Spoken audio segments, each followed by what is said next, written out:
এবার ঠিক আছে, কয়টা দিন ধরে যা শুরু করছে অনলাইনের ভিতরে, অনলাইন শান্তি নাই।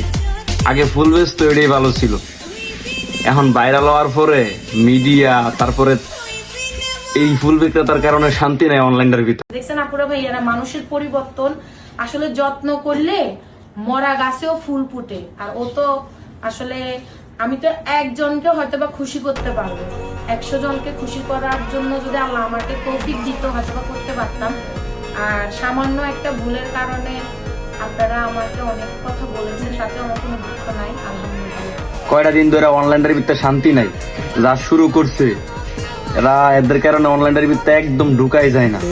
মানে ফুল বেস তো আগে এরই ভালো ছিল, এখন ভাইরাল হইয়া অনলাইনের ভিতরে মানে মিডিয়ার কারণে, এদের কারণে কোনো শান্তি নেই, অশান্তি। ভালো হয়েছে পেজ গেছে, ভালো হয়েছে। এই মাইয়ার দরকার লেহা পড়ার, এই মাইয়া দুজি মানে ফেসবুকে ভিডিও বানা, টিকটক করে, এই মাইয়া ভালো হইব?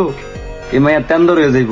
যারা যারা রিপোর্ট মারছেন, যারা যারা ফেসবুকটা নষ্ট করছেন, আমার মতে ঠিক আছে, কারণ এগোর জন্য কয়েকটা দিন ধরে অনলাইনে ঢুকাই যায় না।